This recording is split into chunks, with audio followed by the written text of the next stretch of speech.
Hi, നമസ്കാരം. Travel video നമ്മൾ ചെയ്യുന്നുണ്ട്. അപ്പൊ നിങ്ങൾ ദയവായി ക്ഷമിക്കുക. കാരണം എന്താണെന്ന് വെച്ച് കഴിഞ്ഞാൽ ആദ്യം നമ്മൾ ഈ ചരിത്രമൊക്കെ ഒന്ന് മനസ്സിലാക്കി കഴിഞ്ഞാലേ അതിനോട് ബന്ധപ്പെട്ട സ്ഥലങ്ങള്, സംഭവങ്ങള്, വ്യക്തികള്, അവരെ കുറിച്ചൊക്കെ നമ്മൾ ആ ഭാഗത്തു കൂടെ പോകുമ്പോൾ കുറച്ചും കൂടി എളുപ്പമായിരിക്കും കാര്യങ്ങൾ മനസ്സിലാക്കാൻ. അപ്പൊ ആദ്യം വീഡിയോകളൊക്കെ ഒന്ന് മനസ്സിലാക്കുക, അല്ലെങ്കിൽ ഈ ചരിത്ര സംഭവങ്ങളൊക്കെ ഒന്ന് മനസ്സിലാക്കുക. ചിലർക്കൊക്കെ ഈ ചരിത്രങ്ങളൊക്കെ അറിയുന്നുണ്ടാവും. അപ്പോ അതാണ് ഒരു കാര്യം. രണ്ടാമത്തെ ഒരു കാര്യം, ഈ സ്ഥലത്തേക്ക് പോകുമ്പോൾ നമുക്ക് യൂട്യൂബിൽ നിന്ന് ഇതുവരെ ഒന്നും കിട്ടിയിട്ടില്ല. അപ്പൊ എനിക്ക് ഈ സ്ഥലങ്ങളൊക്കെ കാണാൻ താല്പര്യമുണ്ട്. ഞാൻ കാണുന്ന സ്ഥലങ്ങൾ നിങ്ങൾക്ക് ആ കാഴ്ചകൾ നിങ്ങൾക്ക് ഞാൻ എത്തിച്ചു തരാം. അപ്പോ രണ്ടാമത്തെ ഒരു കാര്യം, കമന്റുകൾ ചില 2 മാസം മുമ്പ് 3 മാസം മുമ്പത്തെ വീഡിയോയിലൊക്കെ കമന്റുകൾ വരുന്നുണ്ട്. എന്റെ ശ്രദ്ധയിൽപ്പെടുന്ന കമന്റുകൾക്കൊക്കെ ഞാൻ മറുപടി കൊടുക്കുന്നുണ്ട്. അല്ലാത്തത് ഞാൻ തരാൻ പറ്റുന്നിടത്തോളം മറുപടി ഞാൻ തരുന്നുണ്ട്. അല്ലെങ്കിൽ ദയവായി ക്ഷമിക്കുക. പിന്നെ ചില വീഡിയോകളിലൊക്കെ തെറ്റുകുറ്റങ്ങളൊക്കെ ഉണ്ടാവും. അപ്പൊ ടു എയർ ഈസ് ഹ്യൂമൻ അല്ലെ, ഫോർഗീവ്നെസ് ഇസ് ഡിവൈൻ എന്നാണല്ലോ. അപ്പൊ അതുകൊണ്ട് ദയവായി ക്ഷമിക്കുക. നമ്മൾ അടുത്ത വീഡിയോകളിൽ അത് തിരുത്തിയിട്ടുണ്ട്. പിന്നെ അറ്റ്മോസ്റ്റ് കെയർ എടുത്തിട്ടാണ് ഞാൻ നിങ്ങൾക്ക് ഓരോ വിവരം തരുന്നത്. 2, 3, 4 പ്രാവശ്യമൊക്കെ വെരിഫൈ ചെയ്തിട്ടാണ് ഞാൻ ഈ കാര്യങ്ങൾ നിങ്ങൾക്ക് തരുന്നത്. ആധികാരികമായിട്ട് തന്നെ നിങ്ങൾക്ക് അത് മനസ്സിലാക്കാം. അക്കാഡമിക് ഇൻട്രസ്റ്റിൽ എടുക്കാം. നിങ്ങൾക്ക് വിദ്യാർത്ഥികളാണെങ്കിൽ പഠിക്കാനും ഒക്കെ ഉപയോഗിക്കാം. അതിനുവേണ്ടിയാണ് ഇങ്ങനെ ചെയ്യുന്നത്. അപ്പൊ നിങ്ങൾക്ക് ഈ വീഡിയോയിൽ കൂടെ എന്തെങ്കിലും ഒരു അറിവ് കിട്ടുകയാണെങ്കിൽ നല്ലതല്ലേ, അങ്ങനെ വിചാരിച്ചിട്ടാണ്. അപ്പൊ തുടർന്ന് നിങ്ങളെ പ്രോത്സാഹനം ഉണ്ടാവണം കേട്ടോ. അപ്പൊ നമ്മുടെ വിഷയത്തിലേക്ക് വരാം. അപ്പൊ കഴിഞ്ഞ പ്രാവശ്യത്തിൽ നമ്മൾ പറഞ്ഞത് ഹൈദർ പാലക്കാട് നിന്ന് മടങ്ങി വന്ന് രണ്ടാമത്തെ നടത്തിയ ചില കാര്യങ്ങളൊക്കെ ഞാൻ പറഞ്ഞിരുന്നു കഴിഞ്ഞ വീഡിയോയിൽ. കാണാത്തവരുണ്ടെങ്കിൽ ആ വീഡിയോ കാണുക. അതിനുശേഷം നമുക്ക് ഈ വീഡിയോ കാണുമ്പോൾ കുറച്ചുകൂടി എളുപ്പമായിരിക്കും. അപ്പൊ ഇതിൽ പ്രധാനമായിട്ട് അദ്ദേഹം മടങ്ങിപ്പോയി ശ്രീരംഗപട്ടണത്ത്. അപ്പോഴാണല്ലോ ഇവിടെ റെബലും കാര്യങ്ങളൊക്കെ വരുന്നതും. രവിവർമ്മയുടെ നേതൃത്വത്തിലും അതുപോലെ തന്നെ മറ്റ് കോലത്തുനാടിലും അല്ലെങ്കിൽ കടത്തനാടിലും ഒക്കെ പ്രശ്നങ്ങളായി. ഈ സമയത്ത് കോലത്തുനാട് അല്ലെങ്കിൽ ചറക്കൽ രാജാവ് ആ സ്ഥലം അവിടെ ഭരിക്കുന്നത് അലി രാജാവാണ്. അലി രാജാവിന്റെ ഭരണത്തിൽ പൊറുതിമുട്ടി അവിടെയുള്ള ആളുകളൊക്കെ പോയി 3 കൊല്ലം. അതാണ് അവിടെ നിൽക്കുന്ന അവസ്ഥ. ആ സമയത്താണ് ഹൈദർ അലി രണ്ടാമത് ഇറങ്ങി വരാൻ ശ്രമിക്കുന്നത്. 1772 ഈ പേഷ്വ ഹൈദർ അലിക്ക് ഏറ്റവും കൂടുതൽ എൻഗേജ്ഡ് അല്ലെങ്കിൽ എപ്പോഴും ഒരു സ്വൈര്യം കൊടുക്കാത്ത ഒരാളായിരുന്നു ഈ മറാഠയിലെ മാധവറാവു. അദ്ദേഹത്തിന്റെ നേതൃത്വത്തിൽ അടിച്ചു കയറുന്നു. നല്ല രീതിയിൽ അവിടെ യുദ്ധം നടന്നുകൊണ്ടിരിക്കുകയാണ് കർണാടക ആ ഭാഗത്ത്. മാധവറാവുവിന്റെ മരണം ഒരു പക്ഷേ ഏറ്റവും കൂടുതൽ സന്തോഷിച്ചിട്ടുണ്ടാവുക ഹൈദരാലി ആയിരിക്കും. കാരണം പിന്നീട് അദ്ദേഹത്തിന് എതിരിടാൻ പറ്റിയ അതിന് മാത്രമുള്ള ഒരു പോരാളി മറാത്തകളിൽ ആ സമയത്ത് ഉണ്ടായിരുന്നില്ല. അപ്പൊ അദ്ദേഹത്തിന് അവിടെ ഒരു പീസ് ട്രീറ്റി ഉണ്ടാക്കാൻ പറ്റി. 1778 ഡിസംബറിലാണ് പിന്നീട് രണ്ടാമത്തെ പ്രാവശ്യം ഒരു പാഠം പഠിപ്പിക്കാൻ മലബാറിലുള്ളവരെ എന്നുള്ള രീതിയിൽ ശ്രീനിവാസ റാവുവിന്റെ കീഴിൽ ഒരു സൈന്യത്തിനെ മലബാറിലേക്ക് അയക്കുന്നത്. അത് ശ്രീനിവാസ റാവുവിന്റെ ഒപ്പം പിന്നെ ബർക്കി എന്ന് പറയുന്ന കമാൻഡിംഗ് ഓഫീസർ ഉണ്ട്. അതോടൊപ്പം തന്നെ വേറെ സയ്യിദ് സാഹിബിന്റെ ഒരു ഫോഴ്സുമായിട്ടാണ് ഇവിടേക്ക് വരുന്നത്. ഇവിടെ വന്ന ഉടനെ തന്നെ അദ്ദേഹം ഇവിടുത്തെ കാര്യങ്ങളൊക്കെ അടിച്ചമർത്തി. ആരും ഫോഴ്സ് ഒന്നും ഉണ്ടായില്ല. വന്നപ്പോൾ തന്നെ അവിടുത്തെ എന്താ പറയാ റബലായിട്ടുള്ള ആൾക്കാരൊക്കെ കീഴടങ്ങി, രാജാവൊക്കെ കീഴടങ്ങി. അപ്പൊ വേഗം ശ്രീനിവാസ റാവുവിനെ അവിടുത്തെ കേരള ഗവർണറായിട്ട് നിയമിച്ചിട്ട് സയ്യിദ് സാഹിബ് മടങ്ങി പോവുകയാണ്. അപ്പൊ അദ്ദേഹം പോകുന്ന സമയത്ത് വേറൊരു കാര്യം കൂടിയുണ്ട്. അദ്ദേഹം പോകുന്ന സമയത്ത് ഈ ചിറക്കലും മറ്റു ഭാഗങ്ങളും ഒക്കെ എല്ലാം ക്ലിയർ ആക്കി എല്ലാം ഭാഗിട്ടൊക്കെ പോകുന്ന സമയത്ത് എന്തായാലും ഇനി ഒരു പെർമനന്റ് ആയിട്ടുള്ള ഒരു ഗവൺമെന്റ് വേണം കേരളത്തിൽ. ഹൈദർ അലിക്ക് അത് മുന്നേ ഉണ്ടായിരുന്നു. ഇനി നമ്മൾ അവിടെ നിന്ന് ഇല്ല, പോന്നു കഴിഞ്ഞിട്ടുണ്ടെങ്കിൽ വീണ്ടും ഒരു റബല് വരാൻ പാടില്ല. ആ സമയത്ത് ഹൈദരാലിയുടെ വേറൊരു പദ്ധതി ഉണ്ടായിരുന്നു. നേരത്തെ ഞാൻ പറഞ്ഞു, കൊച്ചി രാജാവിന് അല്ലെങ്കിൽ തിരുവിതാംകൂറിലേക്ക് തന്റെ സാമ്രാജ്യം വ്യാപിപ്പിക്കണം.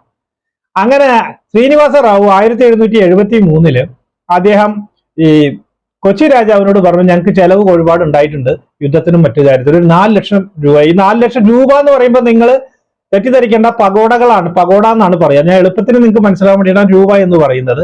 തരണം എന്ന് പറഞ്ഞു. അങ്ങനെ കൊച്ചി രാജാവ് ആദ്യം അടിച്ചെങ്കിൽ അത് കൊടുത്തു.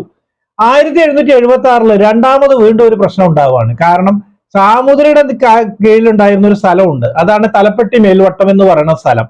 ഈ സ്ഥലം സാമുദ്രിയുടെ നിന്ന് ഹൈദരാലി പിടിച്ചെങ്ങനെ പോകുന്ന സമയത്ത് പിന്നീട് അത് കൊച്ചി രാജാവാണ് കൈവശം വെച്ചിരുന്നത്.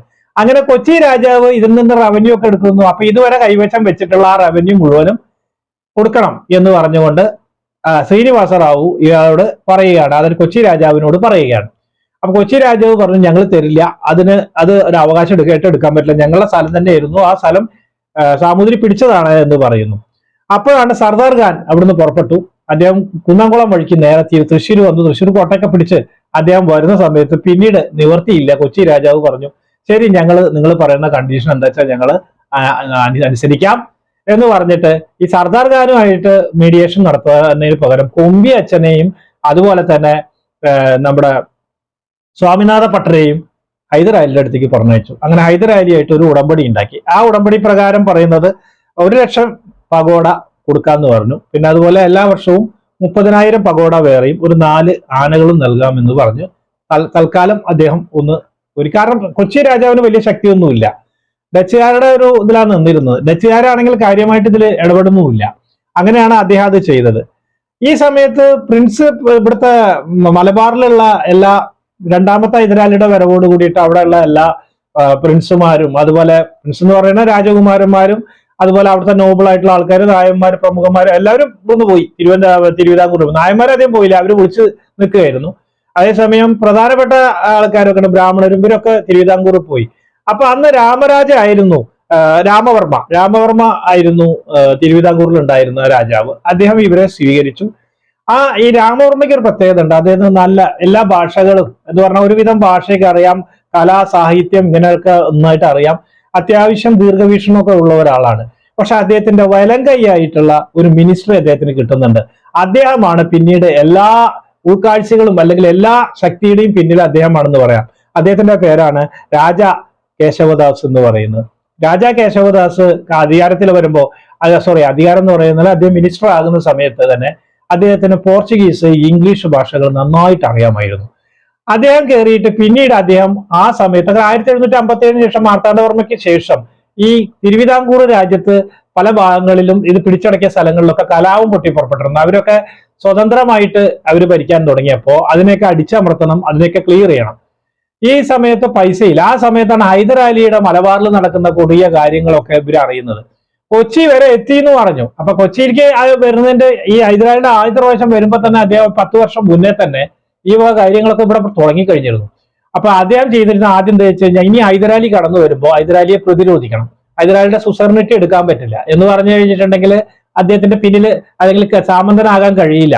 അവിടെ നടന്നിട്ടുള്ള കാര്യങ്ങളൊക്കെ അറിയാം, അവിടെ വന്നിട്ടുള്ള ബ്രാഹ്മണന്മാരും മറ്റുള്ള ആൾക്കാരൊക്കെ ഇവിടെ നടക്കുന്ന കാര്യങ്ങളൊക്കെ പറഞ്ഞിട്ട് അവർക്ക് അറിയാം. അതുകൊണ്ട് അദ്ദേഹം ചെയ്യുന്നത് എന്താ വെച്ചാൽ ആദ്യം അവിടുത്തെ പെപ്പർ അല്ലെങ്കിൽ കുരുമുളക്, അതുപോലെ തന്നെ മറ്റ് ഏലം, മറ്റ് സാധനങ്ങൾക്കൊക്കെ സ്റ്റേറ്റ് മൊണോപ്പൊളി, അതായത് കുത്തക അവകാശം അവരെടുത്തു. അതിനുശേഷം കാരണം വരുമാനം വേണം, ഈ വരുമാനത്തിലൂടെ അദ്ദേഹം വെടിമരുന്നുകളും മറ്റു കാര്യങ്ങളൊക്കെ എടുത്തു. പിന്നെ ശക്തമായ സൈന്യം ഉണ്ടാക്കാൻ തുടങ്ങി, റോഡുകളൊക്കെ പണിതു. അതുപോലെ ട്രാവൻകൂർ ലൈൻ എന്ന് പറയും, അതായത് കൊച്ചിയുടെ ആ ബോർഡറിൽ ഒരു ലൈന് ഇട്ടിട്ട് ആ ലൈൻ എന്ന് പറയുന്നത് അവിടെ കോട്ട പോലെ അതുവരെ വ്യാപിപ്പിച്ചിട്ട് അവിടേക്കൊക്കെ എല്ലാവിധ ബീരങ്കികളും ആർട്ടിലറിയും എല്ലാം സുശക്തമാക്കി വെക്കുകയാണ്. അന്നും തിരുവിതാംകൂർ പുരോഗതിയായിരുന്നു, മലബാർ അന്നും പുരോഗതി ഉണ്ടായിരുന്നില്ല. ഇപ്പോഴും പുരോഗതി ഇല്ലാത്തതിന്റെ ഒരു കാരണമല്ല, പല കാരണങ്ങളുണ്ട്. അതിന്റെ ഒന്ന് കാരണം ഇതാണ്, ഈ രാജാവിന്റെ കീഴിലായിരുന്നു സൈന്യം തിരുവിതാംകൂറിൽ ഉണ്ടായിരുന്നത്. അത് നല്ല ദീർഘവീക്ഷണമാണ്. ഇവിടെ എപ്പോഴും യുദ്ധമല്ലേ മലബാറിൽ, അതുകൊണ്ട് അവർക്ക് ഈ പുരോഗതിയിലൊന്നും ശ്രദ്ധിക്കാൻ പറ്റില്ല. അവിടെ ഒരുപാട് പുരോഗതി ഉണ്ടായി. അപ്പോ ഇതൊക്കെ തയ്യാറായിട്ടാണ് അവർ നിൽക്കുന്നത്. അപ്പൊ ഈ കേശവദാസാണ് ഈ റബലുകളായിട്ട് അല്ലാതെ മറ്റേ പ്രിൻസുമാർ ഇവരൊക്കെ ഉണ്ടല്ലോ, നോബിൾസ് ഒക്കെ വന്നല്ലോ, അവരെയൊക്കെ താമസിപ്പിക്കുന്നത്, അവർക്ക് വേണ്ടിയിട്ടുള്ള പണം കൊടുക്കുന്നതും ഒക്കെ അദ്ദേഹമായിരുന്നു. ഇത് മാത്രമല്ല, ഈ ഡിപ്ലോമാറ്റിക് ലെവലിൽ അദ്ദേഹം വേറെ ചില പരിപാടികൾ കൂടി ചെയ്യുന്നുണ്ട്.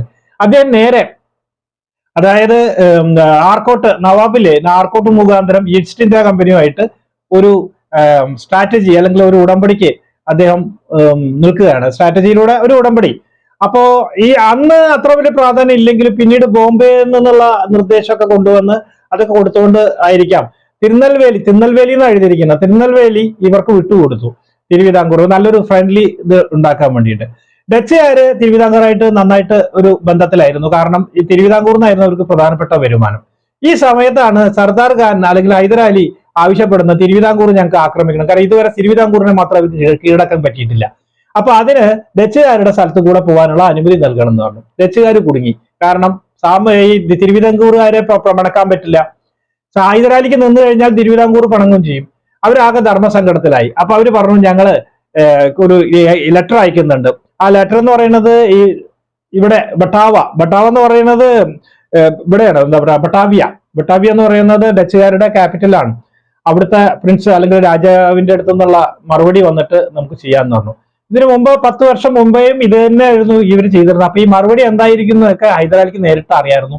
അതുകൊണ്ട് ഇവർ ഓൾറെഡി ആക്രമിക്കാൻ തയ്യാറായിട്ട് തന്നെയാണ് അവർ നിൽക്കുന്നത്. ഈ സമയത്ത് അവിടേക്ക് ഈസ്റ്റ് ഇന്ത്യ കമ്പനി ആയിട്ട് ഇവര് തിരുവിതാംകൂർ അവിടെ ഉടമ്പടിയിൽ എത്തിക്കഴിഞ്ഞിരുന്നു. അങ്ങനെ സർദാർ ഖാൻ ഒരു 10,000-ഓളം വരുന്ന ആർമിയുമായിട്ടാണ് ഡച്ചുകാരെ നേരിടാൻ വേണ്ടിയിട്ട് പോകുന്നത്. ഡച്ചുകാരാകെ കുടുങ്ങി. ഡച്ചുകാരെന്ന് പറയുന്നത് അവരുടെ കയ്യിൽ അപ്പോൾ വലിയ സൈന്യമൊന്നുമില്ല. ശ്രീലങ്കയിൽ നിന്ന് ഒരു 300-ഓളം പടയാളികൾ അവിടെ ഉള്ളൂ. അവര് വരുന്നുണ്ട്. പിന്നെ അവിടുന്ന് അവർക്ക് വെടിമരുന്നും മറ്റു കാര്യങ്ങളൊക്കെ ആയിട്ട് കൊണ്ടുവരാൻ വേണ്ടിയിട്ട് അവിടുന്ന് ഒരു കപ്പൽ പുറപ്പെട്ടു. അപ്പൊ അതിനെ കുറിച്ചിട്ട് രസകരമായ കാര്യങ്ങളാണ്. ഈ കപ്പല് അല്ലെങ്കിൽ ആ ഇത് കരയിലേക്ക് എത്തിക്കുന്നതിന് ഉള്ള സമയത്ത് അവിടെ നിന്നുള്ള വെടിമരുന്നുകൾ കരയിലേക്ക് എത്തിക്കുന്നതിന് മുമ്പ് അവിടെ ഒരു സംഭവം നടക്കുന്നുണ്ട്. കാരണം വെള്ളം പോകല്ലാന്ന് കയറിയപ്പോ അവരവിടെ കാത്തു നിന്നു. ഇത് വെള്ളം കുറഞ്ഞിട്ട് കയറാന്ന് വിചാരിച്ച്. പക്ഷെ രാത്രിക്ക് ഈ സർദാർ ഖാന്റെ ആൾക്കാർ ഇരുട്ടിന്റെ മറവില് ഈ ബീച്ചിലേക്ക് ആ ഭാഗത്തൊക്കെ പല ഭാഗത്തും വന്ന് ഒളിച്ചിരുന്നിരുന്നു. ഇവര് പിറ്റേ ദിവസം വന്ന് നോക്കി നോക്കുമ്പോൾ ബീച്ചിന്റെ അവിടെ ഒന്നും ആരും കാണാനില്ല. അപ്പൊ നല്ല സുരക്ഷിതമാണെന്ന് വിചാരിച്ചിട്ട് ഈ ബോട്ടിൽ ഈ വെടിമരുന്നും കാര്യങ്ങളൊക്കെ അവിടേക്ക് എത്താൻ വേണ്ടി നിർത്തുമ്പോഴേക്കും കരയിലേക്ക് എത്തുന്നതിന്റെ മുമ്പ് തന്നെ ഇവര് വെടി പൊട്ടിച്ച് ഈ ബോട്ടുകളൊക്കെ മറിഞ്ഞ് അതിൽ ഇവിടെ ഈ വെടിമരുന്നുകളും മറ്റൊക്കെ വെള്ളം നനഞ്ഞ് അത് നാശമായി. അങ്ങനെ അത് അവർക്ക് എത്തിക്കാൻ കഴിഞ്ഞില്ല. കോട്ടയിൽ നിന്ന് പിന്നെ അവർ യുദ്ധം നടത്തിയിട്ട് ഹൈദരാലി കുറെ പേരെ പിടിച്ചു കൊണ്ടുപോകുന്നുണ്ട്. ഏകദേശം വലിയൊരു സംഖ്യ ആൾക്കാര് പ്രിസണേഴ്സ് ആയിട്ട് സ്ത്രീകളെയും കുട്ടികളെയും ഡച്ചുകാരെ അവർ കൊണ്ടുപോകുന്നുണ്ട്. കൊണ്ടുപോയിട്ട് പിന്നീട് ഹൈദരാലി ഒരു ഉടമ്പടിക്ക് ശ്രമിക്കുന്നുണ്ട് ഡച്ചുകാരായിട്ട്. കാരണം ഫ്രീ ആക്കി അവരെയൊക്കെ മോചിപ്പിച്ചു. അവരെ മോചിപ്പിച്ച് അതിൽ കുറച്ച് ആൾക്കാർ ഹൈദരാലിയുടെ സൈന്യത്തിൽ ചേരുകയും ചെയ്തു. ഹൈദരാലിക്ക് വേറെ നേട്ടങ്ങൾ ഉണ്ടായിരുന്നു. കാരണം 3000-ഓളം യൂറോപ്പിൽ നിന്ന് വരുന്ന പുതിയ പടയാളികളെ ചേർക്കാൻ വേണ്ടിയിട്ടാണ്. ഹൈദരാലിയുടെ വിജയത്തിന്റെ ഒക്കെ പിന്നിൽ യൂറോപ്യന്മാരാണ്, അവരുടെ തന്ത്രങ്ങളാണ് എന്നുള്ള വിശ്വാസം അദ്ദേഹത്തിനുണ്ടായിരുന്നു. അങ്ങനെ ഒരു ഇതിൽ നിൽക്കുന്നുണ്ട്. 1770 ഇത് മലബാർ മാനുവലിൽ കൊടുത്തിട്ടുള്ളതാണ്. പണിക്കരുടെ ബുക്കിൽ അത് അങ്ങനെ മെൻഷൻ ചെയ്തിട്ടില്ല. അതേപോലെ തന്നെ 1775 ഹൈദർ തന്റെ പോളിസി ചേഞ്ച് ചെയ്യുന്നത് കേരളത്തിലും. അപ്പൊ അലി രാജാവിനെ കൊണ്ട് 3 വർഷം നിന്നിട്ട് ഒരു കാര്യം ഉണ്ടായില്ല. കാര്യമായിട്ട് പേവും കിട്ടിയില്ല, ഒന്നുമില്ല. ജനങ്ങളെ ഉപദ്രവിക്കുക എന്നല്ലാതെ കൃഷിയിടങ്ങളൊക്കെ അങ്ങനെ തരിശായി കിടന്നു. ഉള്ളവരാണെങ്കിൽ പൈസയും കൊടുത്തില്ല. അവസാനം അദ്ദേഹം അതാത് നാട്ടിലെ രാജാക്കന്മാർക്ക് തന്നെ ഭരണം കൊടുക്കാമെന്ന് പറഞ്ഞിട്ട് ചിറക്കൽ രാജാവിനെ തന്റെ സാമന്തനായിട്ട് നിയമിച്ചു. ചിറക്കൽ രാജാവ് അത് ഏറ്റെടുത്തു. അദ്ദേഹം അത് കഴിഞ്ഞതിന് ശേഷം ഒരു 3 വർഷത്തോളം 1775 മുതൽ 78 വരെ ഒരു പീസായിരുന്നു. പക്ഷെ ഇതിന്റെ ഇടയ്ക്ക് ഈ മൈസൂരിന്റെ അധിനിവേശം സമ്മതിക്കാത്ത അല്ലെങ്കിൽ അത് അനുസരിക്കാത്ത ആൾക്കാരുണ്ടായിരുന്നു. അവരെന്ത് ചെയ്തു? അവര് വീണ്ടും അവരുടെ പടവരുത്തി അല്ലെങ്കിൽ അവരുടെ റബൽ ആക്ടിവിറ്റീസ് ഒക്കെ തുടർന്നു. ഈ സമയത്ത് രാജാവ് ഓഫ് കാലിക്കറ്റ്, അതായത് നമ്മുടെ സാമൂതിരി, അതുപോലെ കടത്തനാട്ട്, കോട്ടയം, ഇവരെല്ലാരും കൂടിയിട്ട് ഒരുമിച്ചിട്ട് കമ്പനിയുടെ ഏജന്റുമാർ ഇവർക്ക് വേണ്ട സപ്പോർട്ടൊക്കെ കൊടുത്തു. അവര് ഹൈദറിനെതിരെ അല്ലെങ്കിൽ ചില റബൽ ആക്ടിവിറ്റീസ് ഒക്കെ നടത്തിയിരുന്നു. പക്ഷെ ഇംഗ്ലീഷുകാർ നേരിട്ട് വന്നില്ല. ഈ സമയത്താണ് ഇംഗ്ലണ്ടും ഇവരും തമ്മിൽ, ഫ്രാൻസും തമ്മിൽ യുദ്ധം നടക്കുന്നത്. അപ്പോൾ ഫ്രഞ്ചുകാരുടെ കീഴിലുള്ള കോട്ടകളൊക്കെ പിടിക്കുകയായിരുന്നു ഇംഗ്ലീഷുകാർ. അങ്ങനെ മാഹി അവർക്ക് പിടിക്കണം. മാഹി പിടിക്കാൻ വേണ്ടിയിട്ട് സാമൂതിരിയുടെ കോട്ട അല്ലെങ്കിൽ സാമൂതിരിയുടെയും മറ്റ് കടത്തനാടൻ ആൾക്കാരോട് സഹായം ചോദിച്ചു. പക്ഷെ അവരാരും ഇംഗ്ലീഷുകാർക്ക് കാര്യമായിട്ട് സഹായം കൊടുത്തില്ല. പക്ഷെ കോട്ടയം രാജാവ് പഴശ്ശി രാജാവിന്റെ പറഞ്ഞില്ലേ, അവര് സഹായിച്ചു ഇംഗ്ലീഷുകാരെ ആ സമയത്ത്. അപ്പോ ഈ മാഹിയുടെ കോട്ട പ്രതിരോധിക്കാൻ വേണ്ടിയിട്ട് ഹൈദരാലി കടത്തനാട്, അതായത് ചിറക്കൽ രാജാവിനോട് സൈന്യത്തിനെ അയക്കാൻ പറഞ്ഞു. കൂർഗിൽ നിന്ന് ഒരു സൈന്യം ഇവരെ സഹായിക്കാനും വന്നു. അപ്പൊ ഇവര് ഉപരോധം ഏർപ്പെടുത്തി. എങ്ങനെയായാലും ചിറക്കൽ രാജാവിന് തോൽക്കേണ്ടി വന്നു. അവരുടെ സൈന്യം പിന്മാറി. അങ്ങനെ മാഹി കോട്ട ഇംഗ്ലീഷുകാർക്ക് കിട്ടി. മാഹി വീണതോട് കൂടിയിട്ട് പിന്നെ ബ്രിട്ടീഷുകാർ കാലുമാറി എന്ന് പറഞ്ഞല്ലോ. അത് കഴിഞ്ഞതിന് ശേഷം പിന്നെ അവര് സാമൂതിരിയെ അല്ലെങ്കിൽ മറ്റുള്ളവരെ സഹായിച്ചില്ല. അവര് ഹൈദരാലിക്കെതിരെ ഞങ്ങൾക്ക് ഉടമ്പടി ഉണ്ട്, ഞങ്ങൾ ചെയ്യാൻ പറ്റില്ല എന്ന് പറഞ്ഞു. അങ്ങനെ ഇരിക്കുന്ന സമയത്താണ് ഹൈദരാലി വേറെ പണി കൊടുക്കുന്നത്. ഹൈദരാലിയും ഇംഗ്ലീഷുകാരും തെറ്റി എലിശ്ശേരി ഫാക്ടറി ആക്രമിക്കാൻ പറഞ്ഞു. അപ്പൊ ഹൈദരാലിയുടെ ആക്രമണത്തെ തീർക്കാൻ വേണ്ടി സാമൂതിരിയുടെ അടുത്തേക്ക് മറ്റ് നായന്മാരുടെ അടുത്തേക്കൊക്കെ വന്ന് സഹായത്തിന് ചോദിച്ചു ഇംഗ്ലീഷുകാർ. പക്ഷെ ഇംഗ്ലീഷുകാർക്ക് സഹായം കൊടുത്തില്ല.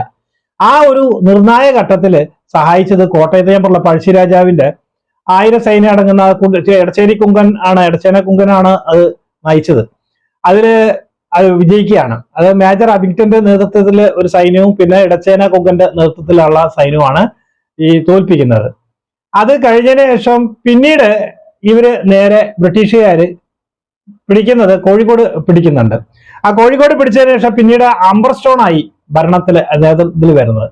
അപ്പൊ നായന്മാർ അവിടെ കണ്ട് എല്ലാ മറ്റേ ഹൈദരാലിയുടെ എല്ലാ സംഭവങ്ങളും അങ്ങോട്ട് തകർക്കുകയാണ്. കോട്ടകളും ബ്ലോക്ക് ഹൗസുകളും എല്ലാം തകർത്തു കളഞ്ഞു. അത് കഴിഞ്ഞതിന് ശേഷം നേരെ പിന്നീട് ഇതിനെ കുറിച്ചിട്ട് ഒരു ചെറിയൊരു വിവരം ഹൈദരാലിക്ക് കിട്ടുന്നു. അപ്പോഴാണ് ഹൈദരാലിക്ക് കാര്യം മനസ്സിലായത്. വേഗം കർണാടകയിലുള്ള ആ ഭാഗത്തുള്ള സൈന്യത്തിന്റെ എണ്ണം കുറച്ചിട്ട് അദ്ദേഹം ഒരു 7000 പേരടങ്ങുന്ന ശക്തമായ ഒരു പടയെ, അദ്ദേഹത്തിന്റെ വലങ്കയ്യാണ് മുഗ്ദാം അലിയുടെ നേതൃത്വത്തിൽ അയക്കുകയാണ്. മുഗ്ദാം അലി നേരെ വരുന്നു. തിരൂര് വെച്ചാണ് യുദ്ധം നടക്കുന്നത്. അപ്പോഴാണ് നായന്മാരെല്ലാം കൂടി ഒരു പടയാളികളൊക്കെ പടവിട്ട് രവിവർമ്മയുടെ നേതൃത്വത്തിൽ ഒരു ഭാഗത്ത് എന്ന് പറഞ്ഞു കഴിഞ്ഞാൽ ഈ സ്ഥലത്തിന് പ്രത്യേകതയുണ്ട്. ഈ സ്ഥലത്ത് മേജർ അബിങ്ടന്റെ നേതൃത്വത്തിൽ ഒരു ഭാഗത്ത് നിന്നും മറ്റൊരു ഭാഗത്ത് നിന്ന് രവിവർമ്മയുടെ നേതൃത്വത്തിലുള്ള സൈന്യവും, അതിന്റെ തൊട്ട് മുന്നിലായിട്ടാണ് ഈ മുഗ്ദാം അലിയുടെ സൈന്യം ഉള്ളത്. ആ മുഗ്ദാം അലിയുടെ തൊട്ട് പുറകിലായിട്ട് വരുന്നത് വലിയ ഒരു ആഴമുള്ള നദിയാണ്. അപ്പൊ ഇവർക്ക് പിന്നോട്ട് പോകാൻ പറ്റില്ല. ഘോരമായ യുദ്ധമാണ് നടക്കുന്നത്. ആ യുദ്ധത്തില് മുഗ്ദാം അലി കൊല്ലപ്പെടുന്നു. അതോടുകൂടി സൈന്യം ഇതായി, കൂടെ സൈനികരും മരിക്കുകയാണ്. മേജർ അബിങ്ടൺ അവിടെ നിന്നില്ല. അദ്ദേഹം പറഞ്ഞു, ഇനി നമുക്ക് പാലക്കാടാണ് ഇവർക്ക് ആകെയുള്ള ശക്തി, പാലക്കാട് കൂടി പിടിക്കാന്ന് പറഞ്ഞു. അപ്പൊ അങ്ങനെ നേരെ തൃത്താല, പാലക്കാടുള്ളതാണ് തൃത്താല, ഈ പാലക്കാട് ജില്ലയിലുള്ള സ്ഥലമാണ് കേട്ടോ തൃത്താല. പാലക്കാട് നിന്ന് തൃത്താലയ്ക്ക് 19 കിലോമീറ്റർ ദൂരമുണ്ട്. അപ്പൊ തൃത്താലയിൽ ഇവരുടെ ബ്രിട്ടീഷുകാരുടെ വെടിമരുന്നും കാര്യങ്ങളൊക്കെ തയ്യാറാക്കി. അപ്പൊ പാലക്കാട് കോട്ടയെ കുറിച്ചുള്ള വിവരങ്ങൾ കിട്ടണം. അതിന് വേണ്ടിയിട്ട് ഇൻഫർമേഷൻ കിട്ടാൻ വേണ്ടിയിട്ട് ഇൻഫോമേഴ്സിനെ അയച്ചു. അങ്ങനെ അവരൊക്കെ പോയി അവിടെ സ്പൈ വർക്കൊക്കെ ചെയ്തതിനു ശേഷം അവർ ചില വിവരങ്ങൾ കൊടുത്തു. വലിയ അത്ര ശക്തിയൊന്നുമില്ല, നിങ്ങൾ പോയിക്കോളാൻ പറഞ്ഞു. അപ്പൊ ഇവര് വേഗം കുറച്ച് പീരങ്കിയും കുറെ കാര്യങ്ങളൊക്കെ എടുത്തിട്ട് ഇദ്ദേഹം വലിയ സൈന്യം, വലിയ ശക്തിയൊന്നും ഇല്ലാതെയാണ് ഈ അബിങ്ടൺ പോകുന്നത്. അങ്ങനെ മേജർ അബിങ്ടൺ അവിടെ ചെന്ന് നോക്കുമ്പോൾ ഇയാളുടെ കാൽക്കുലേഷനൊക്കെ തെറ്റിപ്പോയി. യഥാർത്ഥത്തിൽ കിട്ടിയ വിവരങ്ങൾ അതുപോലെ അല്ല അവിടെ കാര്യങ്ങളൊക്കെ നടക്കുന്നത്. ആകെ ഈ ഇതിനെക്കാട്ടിലും മുന്നേ ഇവിടുത്തെ കാര്യങ്ങളൊക്കെ മുഗ്ദാം അലി വീണതോടുകൂടിയാണ് ഹൈദറിന്റെ കണ്ണ് തുറക്കുന്നത്. അദ്ദേഹം ഈ അപകടം മുന്നേ മനസ്സിലാക്കി വലിയൊരു സൈന്യത്തിന്, ഒരു 10,000 പടയാളികളടക്കം അത് ടിപ്പുവിനെ പാലക്കാടേക്ക് അയക്കുന്നുണ്ട്. അപ്പൊ അദ്ദേഹം അയക്കുന്ന സമയത്ത് ടിപ്പു എന്ന് പറയുന്നത് അദ്ദേഹം പടവെട്ടി വലിയ പരിചയമൊന്നുമില്ല. അപ്പൊ അതിനു വേണ്ടിയിട്ട് ലാലിയാണ്, അതായത് ഫ്രഞ്ച് ജനറൽ ആയിട്ടുള്ള ലാലിയാണ് അദ്ദേഹത്തിനെ ഉപദേശിക്കാനും കാര്യങ്ങളൊക്കെ പറഞ്ഞു കൊടുക്കുന്നത്. ആ വിജയത്തിന്റെ ഒക്കെ പിന്നിൽ ലാലിയാണ് മെയിൻ. ഇദ്ദേഹം വെറുതെ ഒരു പേരിന് മാത്രമാണ് നിൽക്കുന്നത്. അപ്പൊ ഈ ലാലിയുടെ ഒരു ബുദ്ധിയുണ്ട്. അദ്ദേഹം ചെയ്യുന്നത് നേരെ ഇവിടെ കൊണ്ടുവന്നിട്ട്, അതായത് നമ്മുടെ പാലക്കാട് ആ ഭാഗത്ത് കുറച്ചും കൂടി അപ്പുറത്തായിട്ട് കോയമ്പത്തൂരിന് ഇടയിലായിട്ട് ഇവര് ഈസ്റ്റ് കോസ്റ്റ്, അതായത് കിഴക്കൻ ഭാഗത്തേക്ക് യുദ്ധം ചെയ്യാൻ പോകുന്ന പോലെ അതാണെന്നുള്ള ഒരു പരത്തി അവിടെ നിന്നിരുന്നു. അബിങ്ടൺ ഇത് വന്ന് ആക്രമിച്ചു എന്ന് കണ്ടപ്പോൾ ഉള്ളിൽ തന്നെ ഉള്ള ആൾക്കാർ നല്ലോണം ഇതാക്കി. പിന്നീട് അബിങ്ടണ് ഓടേണ്ടി വന്നു, അബിങ്ടനും അബിങ്ടന്റെ സൈന്യത്തിനും. ആ സമയത്താണ് മറ്റൊരു പിന്നാലെ വരുന്നത്. അപ്പൊ അവരുടെ കാൽക്കുലേഷൻ അനുസരിച്ചിട്ട് മഴയ്ക്ക് തുടങ്ങി കഴിഞ്ഞിട്ടുണ്ടെങ്കിൽ, മഴ തുടങ്ങിയിരുന്നു, ഈ വെള്ളം മറ്റേ നദികളൊക്കെ നിറഞ്ഞു കവിയും. അപ്പൊ പിന്നെ അബിങ്ടന് മുന്നോട്ട് പോകാൻ കഴിയില്ല. അവിടെ വെച്ച് അബിങ്ടനെ തീർക്കുക എന്നുള്ളതായിരുന്നു അവരുടെ ഉദ്ദേശം. അബിങ്ടൺ എല്ലാം ബീരങ്കി എല്ലാം ഉപയോഗിച്ച്, എല്ലാ സാധനങ്ങളും ഉപയോഗിച്ചിട്ട് ഓടിപ്പോവുകയാണ്. അവസാനം എങ്ങനെയൊക്കെപ്പാട് വിട്ട് 30 മൈൽ അകലെയുള്ള പൊന്നാനിയിലേക്ക് അയാൾ എത്തിച്ചേർന്നു. എത്തിയ ഉടനെ തന്നെ ബ്രിട്ടീഷുകാർ ഈ നാണക്കേടൊക്കെ മനസ്സിലാക്കിയിട്ട് അബിങ്ടനെ തിരിച്ചു പിടിച്ചിട്ട് നേരെ കൂർഗിലേക്ക് പോകും. ഈ പൊന്നാനിയുടെ 2 മൈൽ അകലെയായിട്ട് ടിപ്പു ക്യാമ്പടിച്ചു, അവിടെ നിന്നു. ആ സമയത്താണ് ടിപ്പുവിനൊരു വാർത്ത കിട്ടുന്നത്, ഹൈദരാലി മരിച്ചു. അപ്പൊ അദ്ദേഹത്തിന് ശ്രീരംഗപട്ടണത്തേക്ക് പോകണം. പക്ഷെ വിവരം സീക്രട്ട് ആക്കി വെച്ചു. ബ്രിട്ടീഷുകാർക്ക് പോലും ഈ കാര്യങ്ങൾ അറിയില്ല, ഇംഗ്ലീഷുകാരും മനസ്സിലാക്കിയില്ല. ഹൈദരാലി ഈ ടിപ്പു ആരും അറിയാതെ രഹസ്യമായിട്ട് അങ്ങ് പോവുകയാണ് ശ്രീരംഗപട്ടണത്തിലേക്ക്. ഇവിടെ ബോംബെ ഡിവിഷൻ അല്ലെങ്കിൽ ബോംബെ കൗൺസില് അവര് പറഞ്ഞു, ഇപ്പൊ ആക്രമിക്കേണ്ട, ടിപ്പുവിന് വലിയ സൈന്യമാണ്, അവിടെയുള്ള ടിപ്പു അവിടെ ഉണ്ട്, അതെന്ന് പറഞ്ഞിട്ട് അവരത് ശ്രദ്ധിച്ചില്ല. അവര് നേരെ അതിലൊരു വിഭാഗത്തിന് നേരെ എന്ത് ചെയ്യുന്നു, പാലക്കാട്ടേക്ക് ഇവിടേക്ക് പറഞ്ഞേക്കുകയാണ്. അതായത് ശ്രീരംഗപട്ടണം പിടിക്കാൻ വേണ്ടിയിട്ട് ആ ഭാഗത്ത്. ഈ സമയത്താണ് പളനിയിലുണ്ടായിരുന്ന ഫുളട്ടൻ, നേരത്തെ പറഞ്ഞ ഫുളട്ടൻ പളനിയിലാണ് ഉണ്ടായിരുന്നത്. പളനിയിൽ നിന്ന് നേരെ ആനമല ആ ചുരത്ത് കൂടെ ആ വഴി കൂടെ വന്ന് പാലക്കാട് വരികയാണ്. പാലക്കാട് വന്ന് ഒരു ഘോര യുദ്ധം നടക്കുകയാണ്. അപ്പൊ ആ ഘോര നടക്കുമ്പോൾ അപ്പുറത്ത് അവർക്ക് വേണമെങ്കിൽ ആ സമയത്ത് ടിപ്പുവിന്റെ സൈന്യത്തിനെ ആക്രമിക്കാമായിരുന്നു. പക്ഷെ ബ്രിട്ടീഷുകാർ ആ ചാൻസ് കളഞ്ഞു. ഇവിടെ യുദ്ധം നടക്കുന്ന സമയത്ത് ഈ യുദ്ധത്തിൽ ഇവർക്ക് എല്ലാ കാര്യങ്ങളും പിടികിട്ടിയായിരുന്നു എങ്ങനെ ചെയ്യേണ്ടതെന്നുള്ളത്. അവസാനം ഉപരോധം ഏർപ്പെടുത്തി കോട്ട വീണു. കാരണം ടിപ്പു ഇല്ലല്ലോ അവിടെ. കോട്ട വീണ ഉടനെ സാമൂതിരിയെ കോട്ട ഏൽപ്പിച്ചിട്ട് പിന്നീട് ഇതിന്റെ കോട്ടയുടെ സംരക്ഷണത്തിന് വേണ്ടിയിട്ട് ഒരു 4 ബറ്റാലിയൻ തിരുവിതാംകൂറിലത്തെ സൈന്യത്തിനെ കൊണ്ടുവരാൻ വേണ്ടിയിട്ട് ഏൽപ്പിച്ചിട്ട് അദ്ദേഹം വേറെ പോവുകയാണ്. ഇനി കാര്യമായി ഇതൊന്നും ഉണ്ടാവില്ല എന്ന് വിചാരിച്ചിട്ട് ഇപ്പൊ നേരെ ശ്രീരംഗപട്ടണം പിടിക്കാൻ പോവാണ്. പക്ഷേ അദ്ദേഹത്തിനെ കണക്കൂട്ടിൽ തെറ്റിപ്പോയി. കാരണം സാമൂതിരിയുടെ ഈ കോട്ട സാമൂതിരി നിൽക്കുന്ന സമയത്ത് ഈ ബറ്റാലിയൻ 4 ബറ്റാലിയൻ എത്തുന്നതിന് മുമ്പ് ടിപ്പു മടങ്ങിയെത്തുകയാണ്. ടിപ്പു വന്നതിന് ശേഷം ടിപ്പു ചെയ്യുന്ന കാര്യങ്ങളെ കുറിച്ച് കൃഷ്ണയ്യരുടെ പുസ്തകത്തിൽ എഴുതിയിട്ടുണ്ട്. അദ്ദേഹം ചെയ്ത ഡെയിലി ബ്രാഹ്മണരുടെ തല വെട്ടിയിട്ട് കൊണ്ടുവന്നിട്ട് സാമൂതിരിക്ക് ഇങ്ങനെ കാണിക്കണം. കാരണം പൊരിഞ്ഞ യുദ്ധമാണ്, പക്ഷെ ഒരു കീഴടക്കാൻ പറ്റുന്നില്ല കോട്ട. അപ്പൊ അദ്ദേഹം ചെയ്ത പണിയാണ് ഇത്ര ഇത്, ബ്രാഹ്മണരുടെ തലയൊക്കെ വെട്ടി ഇങ്ങനെ കൊണ്ടുവന്ന് സാമൂതിരിയെ കാണിക്കായിരുന്നു. അങ്ങനെ കാണിക്കുമ്പോൾ അത് കണ്ടു നിൽക്കാൻ വയ്യാതെ അദ്ദേഹം അവസാനം കോട്ട വിട്ടൊഴിഞ്ഞിട്ട് ഓടിപ്പോയതാണ് എന്ന് പറയുന്നു. ഇതാണ്. ഇനി നമുക്ക് ടിപ്പുവിന്റെ അടുത്ത എപ്പിസോഡിൽ ടിപ്പുവിന്റെ എന്തൊക്കെയാണ് വിളയാട്ടം എന്നുള്ളത് നമുക്ക് മനസ്സിലാക്കാം. ടിപ്പു എങ്ങനെ ഹൈദരാലിയും ടിപ്പുവും തമ്മിലുള്ള വ്യത്യാസങ്ങൾ എന്തൊക്കെയായിരുന്നു എന്നത് നമുക്ക് അടുത്ത വീഡിയോയിൽ മനസ്സിലാക്കാം. അപ്പൊ ഇത് വല്ലാതെ നീണ്ടുപോയില്ല ഈ വീഡിയോ. ഞാൻ പരമാവധി എഡിറ്റ് ചെയ്തിട്ട് കുറയ്ക്കാൻ പറ്റുന്നിടത്തോളം കുറച്ചിട്ട് നിങ്ങൾക്ക് തരാം. അപ്പൊ വീണ്ടും അടുത്ത വീഡിയോയിൽ കണ്ടുമുട്ടാം.